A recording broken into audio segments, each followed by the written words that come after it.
All right, welcome back to the channel. It's your boy Fanon, and in this video, we're going to talk about Jermell Charlo and Terence Crawford, and specifically Terence Crawford forcing a WBO mandatory on Jermell Charlo, provided he wins his next fight.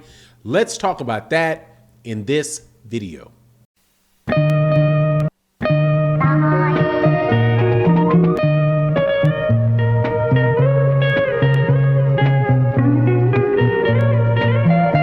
All right, welcome back to the channel. It's your boy Fanon. Man, Jermell Charlo and Terence Crawford may actually be forced into a fight with one another by the WBO. Some news, or actually confirmation, just came out through some other announcements the WBO made that Terence Crawford is still the super champion for the WBO, and as a result, has certain privileges. But before I get into the details of it, though, I want to welcome you back to the channel. Thank you guys so much if you are continued subscribers and longtime subscribers for subscribing to the channel and continuing to support. It's greatly appreciated. If you are not a subscriber, please accept my invitation to subscribe to the channel. Hit the bell icon so that you can be notified of when we release more videos, which we do pretty much on a daily basis. We also have live streams on a daily basis. Very good boxing conversations with very knowledgeable boxing fans. I really do think, even if you agree with me, you can agree with me. If you don't agree with me, we usually have very, very good boxing conversations in this channel, which is a boxing forum. So let's get into this. Terence Crawford not too long ago said that if he does not get the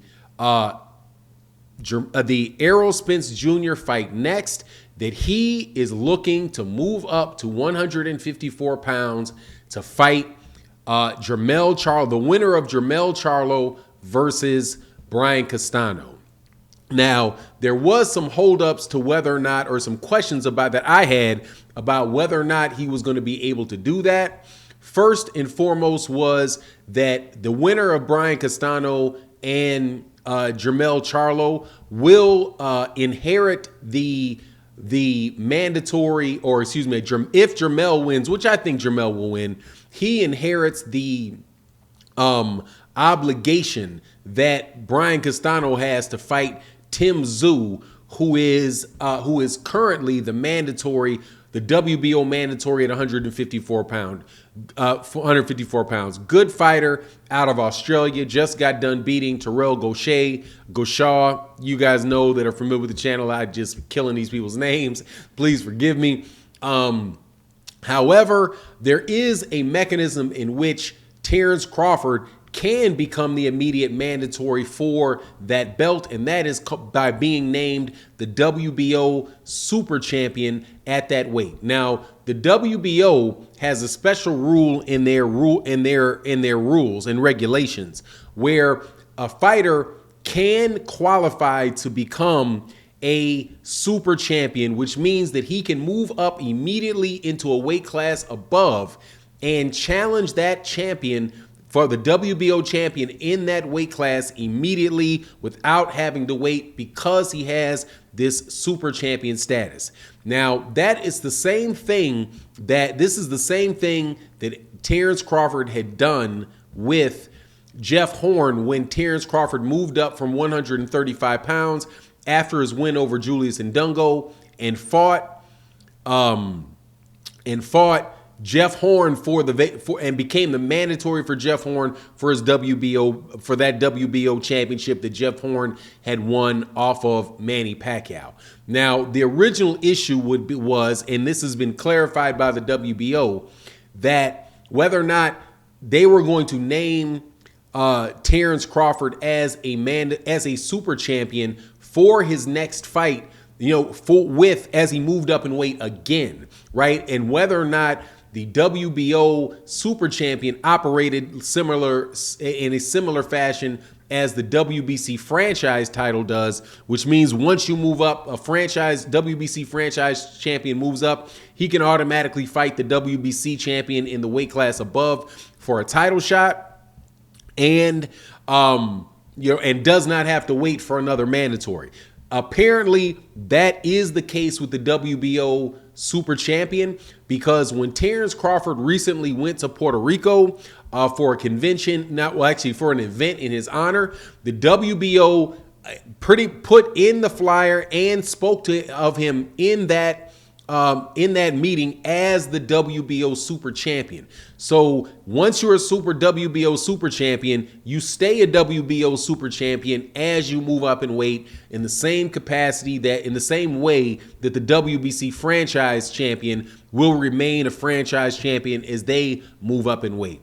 That also means, for example, that like Josh Taylor is the WBO is also a WBO super champion.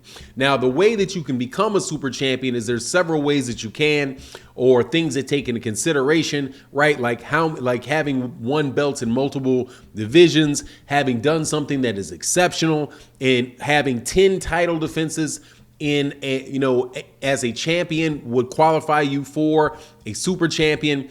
In the case of both Josh Taylor and Terence Crawford, I believe that the justification that they used was that they had become undisputed in that particular weight class, and as a result keep that status. So the only question will be whether or not Terence Crawford is going to get the Errol Spence Jr. fight next, and whether he's going to keep his word and activate that super champion privilege and insist that Jermell Charlo fights him. I personally, and I've said this in a bunch of videos, there's a lot of people that just always want to focus exclusively on the Terence Crawford versus Errol Spence Jr. fight, and I understand doing that. I myself definitely want that fight to take place. I think that's the fight that Terence Crawford wants. That's the fight that Errol Spence Jr. wants. And even if they get that fight done, that will probably be for the undisputed championship at 147 pounds. Because if not, the only way that it wouldn't be is if Errol Spence Jr. had lost to Yordenis Ugas on April 16th, and Yordenis Ugas fights Terence Crawford. And Terence Crawford fights Yordenis Ugas. Other than that, the Terence Crawford, Errol Spence Jr. will be for undisputed. But even at that point, after that fact, it still will remain the question of what Terence Crawford is going to do next. And so he having that particular avenue available to him is I find it pretty exciting, because if he can get past Errol Spence Jr., which I don't think he will, I favor Errol Spence Jr. in that fight.